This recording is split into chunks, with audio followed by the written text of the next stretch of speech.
Comment en est-on arrivé là? Pourquoi la Russie envahit l'Ukraine? Quelles conséquences pour la France et les Français? Et que pourrait-il se passer désormais? Sur Instagram, en story, je vous ai demandé de poser toutes vos questions sur la situation actuelle en Ukraine. Vous avez été des dizaines de milliers à répondre. On a collecté les questions donc qui reviennent le plus. Et on va prendre le temps aujourd'hui de vraiment comprendre cette page de l'histoire qui s'écrit sous nos yeux. Alors gardez en tête que c'est un sujet extrêmement complexe. Évidemment, on ne pourra pas traiter toutes les dimensions. Mais on va donc se pencher sur les éléments principaux, sachant que, en plus de cette vidéo, pour suivre ce qui se passe, disons, davantage au quotidien, je vous renvoie surtout vers notre compte Instagram Hugo Décrypte, où on publie en fait des résumés régulièrement, plusieurs fois par jour, mais aussi notre format des actus du jour sur YouTube, qui est disponible donc sur la chaîne YouTube des actus du jour. Bon alors déjà pour commencer, on va essayer de revenir aux origines. Pourquoi l'Ukraine et la Russie ont une relation particulière? Eh bien, il y a plusieurs raisons. D'abord, le territoire qui correspond à l'Ukraine aujourd'hui a été sous l'emprise en fait de différentes puissances étrangères,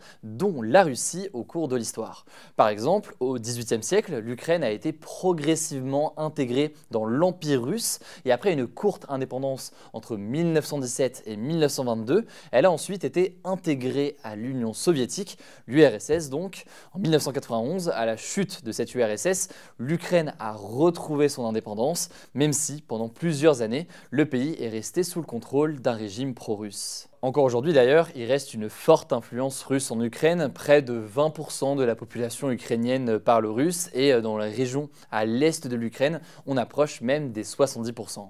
Autre question, pourquoi la Russie se mêle-t-elle autant des affaires de l'Ukraine? En fait, depuis 2005, l'Ukraine se rapproche de l'Union européenne et de l'OTAN. L'OTAN étant donc cette organisation militaire menée par les États-Unis et avec de nombreux pays européens. L'Ukraine n'a pas demandé officiellement à rejoindre l'OTAN et d'ailleurs la France ou encore l'Allemagne ne veulent pas que l'Ukraine rejoigne l'OTAN. Mais malgré cela, c'est évident, ces dernières années, un rapprochement s'est opéré entre l'Ukraine et l'Union européenne et l'OTAN, et c'est du coup quelque chose qui ne plaît pas du tout à la Russie. La Russie considère en effet que l'Ukraine fait partie de sa zone d'influence et elle voit en fait le rapprochement de l'Ukraine avec l'Union européenne et avec l'OTAN comme une menace directe venant des Occidentaux qui chercheraient à encercler finalement la Russie. La Russie estime d'ailleurs aussi que ces rapprochements mettent en danger les populations russes qui sont présentes justement en Ukraine. Autre question, quels sont les intérêts de la Russie en Ukraine? Il y a donc un enjeu de zone d'influence par rapport à l'OTAN menée par les États-Unis, etc. Mais ce n'est pas tout puisque pour la Russie, l'Ukraine possède plusieurs atouts majeurs, notamment des mines, que ce soit de fer et de charbon, des terres fertiles et une agriculture importante. À l'époque soviétique d'ailleurs, l'Ukraine avait été surnommée le grenier à blé de l'URSS. Et enfin, l'Ukraine occupe également une position stratégique, c'est notamment un point de passage pour le gaz russe à destination de l'Europe. Autre question, pourquoi parle-t-on autant de Donetsk et de Lugansk? Alors en l'occurrence, on parle de ces deux territoires car ce sont des territoires qui se situent dans la région du Donbass, une région à l'est de l'Ukraine et frontalière de la Russie. Ces deux territoires en fait s'étaient autoproclamés indépendants en 2014 à la suite de deux référendums. Donc en gros, ils se revendiquent comme indépendants de l'Ukraine, sauf que l'Ukraine n'a jamais approuvé cela.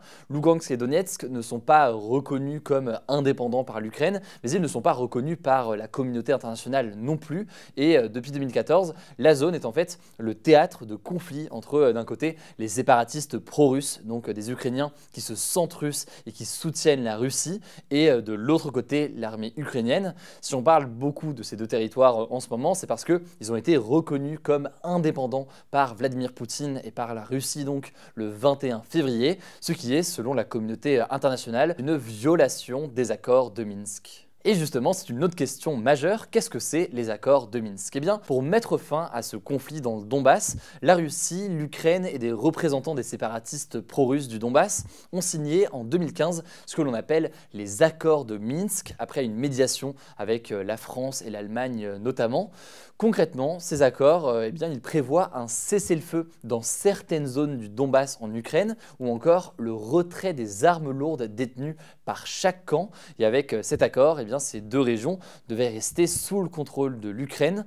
Du coup, eh bien là, en reconnaissant l'indépendance de ces deux territoires le 21 février, Poutine a enfreint ces accords de Minsk. Et puisqu'on est sur la question de ces territoires, enchaînons avec une autre question. Pourquoi parle-t-on de la Crimée? La Crimée, en fait, c'est une région grande plus ou moins comme la Normandie qui est située en Ukraine, dans le sud. C'est une péninsule qui donne sur la mer du Nord et qui avait en fait appartenu à la Russie jusqu'en 1954. Or, en 2014, la Russie a décidé d'envahir militairement la Crimée et d'annexer ce territoire, donc de prendre son contrôle, le tout sans l'accord de l'Ukraine et en ne respectant pas le droit international. Aujourd'hui, la Crimée est donc contrôlée par la Russie, mais son annexion n'a pas encore été reconnue par la communauté internationale. Une question beaucoup reçue, pourquoi la situation s'est au final aggravée à ce point ces dernières semaines? Tout le contexte et les événements que l'on a évoqués précédemment, ça crée une tension importante qui n'est jamais véritablement retombée. Depuis plusieurs mois, les affrontements avaient repris dans la région du Donbass entre Ukrainiens et séparatistes pro-russes. Et depuis plusieurs semaines, eh bien, la Russie a commencé à masser des dizaines de milliers de soldats russes à sa frontière avec l'Ukraine, près de 150 000 selon les États-Unis et plus de 200 000 selon l'Ukraine. Ça a donc forcément créé des tensions et les Occidentaux craignaient à ce moment-là une invasion de l'Ukraine depuis le mois de novembre, et ce alors que la Russie justifiait cette présence militaire par ce rapprochement donc entre l'Ukraine et l'OTAN notamment, qui selon elle la menaçait. Alors comment la Russie justifie-t-elle l'invasion de l'Ukraine? Selon Vladimir Poutine, l'Ukraine est actuellement engagée dans une politique d'extermination des russophones à l'est du pays. En gros, il dit clairement qu'il y a un génocide à l'est de l'Ukraine à l'égard des populations de ces régions qu'on a eu l'occasion d'évoquer. Il a également parlé d'une politique agressive de l'OTAN à l'égard de la Russie, même si, vous l'aurez compris, l'Ukraine n'a pas rejoint l'OTAN aujourd'hui, mais simplement en discussion avec eux. Alors certes, il y a des affrontements entre l'armée ukrainienne et les séparatistes pro-russes, et des crimes de guerre d'ailleurs pourraient avoir été commis des deux côtés de ce conflit ces dernières années, mais parler pour autant de génocide des russophones dans ces régions à l'est de l'Ukraine, c'est complètement infondé selon les spécialistes interrogés sur le sujet ces derniers jours. Par ailleurs, Vladimir Poutine a affirmé vouloir dénazifier l'Ukraine, alors ça a fait forcément beaucoup réagir.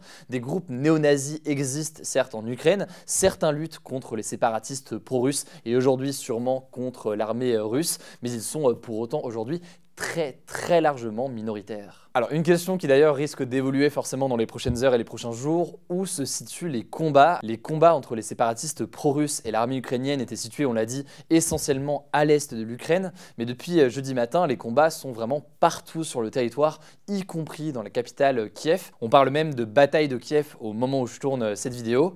Des combats éclatent un peu partout, il y en a eu notamment autour de l'ancienne centrale de Tchernobyl qui a été conquise par les Russes. Alors quel risque pour les civils? Au moins 137 citoyens ukrainiens sont morts depuis le début de l'offensive russe jeudi matin et 316 ont été blessés. Mais évidemment, ce bilan va évoluer dans les prochaines heures. Par ailleurs, eh bien, il faut noter que jeudi soir, beaucoup d'habitants de Kiev ont dormi dans les souterrains du métro et ils le font encore aujourd'hui pour justement se mettre à l'abri des bombardements de l'armée russe. Beaucoup d'Ukrainiens tentent aussi de fuir, notamment en train ou encore en voiture, puisque l'espace aérien est totalement fermé. Et par ailleurs, le président ukrainien Volodymyr Zelensky a appelé à la mobilisation générale. Et sans rentrer dans les détails, ça veut dire que les habitants sont notamment appelés à se battre. Et l'Ukraine a déjà distribué pour cela 10 000 armes automatiques aux habitants ukrainiens qui souhaiteraient donc défendre le pays. Alors en revanche, l'objectif affiché aujourd'hui publiquement par la Russie, ce n'est pas de tuer des civils, mais c'est de neutraliser toutes les forces militaires qui pourraient représenter un danger à l'avancée de l'armée russe en Ukraine. Alors l'armée ukrainienne peut-elle repousser l'armée russe? Impossible à dire comme ça, on pourrait en parler pendant longtemps. Ça risque d'être par contre compliqué. L'Ukraine possède environ 200 000 soldats, en plus éventuellement des réservistes et des habitants qui pourraient rejoindre l'armée et qui de fait ont déjà commencé à le faire. Face à eux, la Russie, c'est la deuxième force militaire du monde. Elle possède 900 000 soldats, dont au moins 190 000 engagés dans le conflit en Ukraine, en plus de 1200 chars. C'est aussi très compliqué pour l'Ukraine de se défendre car la Russie a bombardé beaucoup d'équipements militaires. Géographiquement enfin, la Russie a aussi un avantage puisqu'elle peut encercler en quelque sorte l'Ukraine, au nord par la Biélorussie qui est un allié de la Russie, au sud par la Crimée qu'elle a donc annexée et à l'ouest par la Transnistrie qui est en fait une enclave russophone en Moldavie. Dès le premier jour en fait, de l'affrontement cette semaine, les Russes se sont déjà rapprochés fortement de Kiev, la capitale donc. Ils ont mis la main sur la centrale nucléaire de Tchernobyl. Et au moment où on tourne en fin de semaine cette vidéo, eh bien, la bataille fait rage pour Kiev. On ne sait pas aujourd'hui comment ça va évoluer. Et ça dépendra d'ailleurs aussi du soutien que va recevoir l'Ukraine de la part des puissances occidentales. Comment ont réagi les pays occidentaux? On en a beaucoup parlé en l'occurrence sur Instagram notamment ces derniers jours. Je vous la fais courte, les réactions ont surtout été des sanctions économiques et financières au moment où on tourne en tout cas cette vidéo, ainsi que du soutien matériel à l'armée ukrainienne. Ces sanctions viennent des pays membres du G7, donc ce groupement de 7 puissances mondiales dont fait partie notamment la France et les États-Unis. Mais les sanctions viennent aussi de l'Union européenne et elles se font dans plusieurs domaines, notamment l'énergie ou encore la finance. Alors maintenant, là aussi une question beaucoup revenue, les sanctions peuvent-elles être efficaces finalement contre l'invasion russe? C'est une vraie question qui fait écho notamment à ces propos de l'ambassadeur russe en Suède il y a quelques jours qui avait déclaré, je cite, « Pardonnez-moi l'expression, mais nous n'en avons rien à foutre de toutes leurs sanctions ». C'est une formule assez choc effectivement, mais qui résume bien la position aujourd'hui de la Russie, en tout cas publiquement vis-à-vis de ces sanctions. En 2014, les sanctions économiques mises en place par les pays occidentaux après notamment la situation en Crimée n'avaient pas fait renoncer donc la Russie à cette annexion de la Crimée. La Russie s'était même félicitée que certaines des sanctions avaient finalement permis dans certains cas d'avoir un impact positif sur son économie en relocalisant notamment certaines productions. Pour faire simple, ça fait des années que la Russie se prépare à faire face à des sanctions économiques des Occidentaux, donc ils n'en ont pas vraiment peur aujourd'hui, du moins publiquement. Et surtout, la Russie n'a pas des échanges économiques qu'avec les Occidentaux et le pays peut notamment compter sur ses relations importantes avec la Chine pour ne pas être isolé économiquement. Alors quels impacts pour nous en France? Qu'on soit bien clair, l'idée aujourd'hui pour la France n'est pas d'envoyer des habitants français sur le front en Ukraine ou quoi que ce soit, absolument pas. Mais l'engagement de la France dans ce conflit aujourd'hui, c'est d'abord les sanctions qu'on a eu l'occasion d'aborder à l'instant, c'est aussi du soutien matériel pour l'armée ukrainienne et c'est aussi avec l'OTAN la mobilisation de troupes militaires autour de l'Ukraine, notamment par exemple en Roumanie. Pour ce qui est de nous en tant qu'habitants, disons, qui sommes en France, l'impact que ça pourrait avoir, c'est principalement sur l'économie, par exemple sur le gaz, puisque aujourd'hui l'Europe dépend beaucoup du gaz venant de Russie. Il y a donc un risque très clair de hausse des prix. Il faudra donc observer aussi les contre-sanctions que pourrait nous imposer la Russie après les sanctions que l'Union européenne lui a imposées. On a donc compris que les forces occidentales soutiennent l'Ukraine, mais alors qui soutient la Russie? Bon, déjà c'est important de noter que la Russie a beaucoup moins de soutien international que l'Ukraine dans ce conflit. Son premier soutien majeur par contre, c'est la Chine, qui a récemment déclaré qu'elle respectait le point de vue des autorités russes et elle a même accusé d'ailleurs les États-Unis de mettre de l'huile sur le feu dans cette situation de tension entre l'Ukraine et la Russie. Après, pour nuancer là-dessus, le gouvernement chinois a aussi demandé à toutes les parties de faire preuve de retenue pour éviter que la situation ne devienne hors de contrôle. Pour la Chine, au passage, ce qui est important de comprendre, c'est qu'ils sont eux aussi dans une position délicate puisque même si la situation n'est absolument pas la même en soi, mais la Chine cherche elle aussi à reprendre le contrôle sur un territoire, en l'occurrence l'île de Taïwan, une île qu'elle revendique depuis très longtemps mais qui porte son indépendance aujourd'hui. En termes de soutien à l'international, on peut évidemment compter sur un soutien pour la Russie de la part de la Biélorussie, mais aussi un soutien venant de Cuba, le Venezuela, le Brésil, la Syrie ou encore le Kazakhstan, des pays qui ont décidé à divers degrés de soutenir la Russie. Est-ce qu'on doit craindre une guerre mondiale? Difficile de dire comme ça, surtout que ça implique de définir ce qu'on entend exactement par guerre mondiale.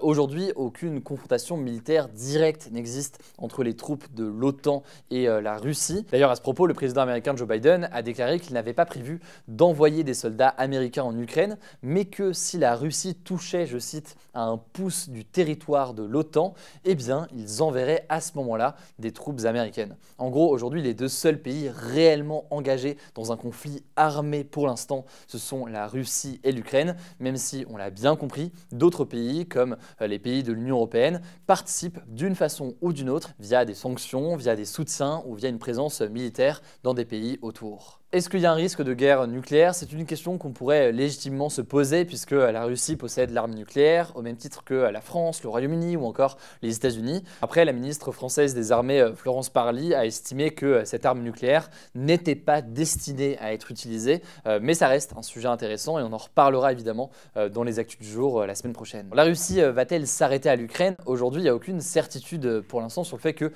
la Russie va s'arrêter à l'invasion de l'Ukraine. La seule chose qu'on peut dire, c'est que à l'heure actuelle, la Russie se concentre donc sur ce pays et n'a pas prévu d'envoyer des troupes dans d'autres pays. Après, tout dépendra évidemment de la résistance de l'armée ukrainienne, mais aussi de l'attitude des pays occidentaux. Et selon le ministre des Affaires étrangères français, Jean-Yves Le Drian, l'invasion russe pourrait à terme s'étendre à la Géorgie ou encore à la Moldavie, deux pays proches de l'Ukraine. Mais encore une fois, pour l'instant, on n'en est pas là. Voilà, c'est tout pour cette vidéo. J'espère qu'elle vous aura aidé à y voir plus clair. On a essayé de répondre à un maximum de questions. En tout cas, si vous voulez en savoir plus, notamment sur les dernières informations au fil des heures, je vous invite à nous suivre directement sur Instagram où on poste pas mal d'informations au quotidien. Je crois que j'ai tout dit. Prenez soin de vous, prenez soin de vos proches et on se dit évidemment à très vite.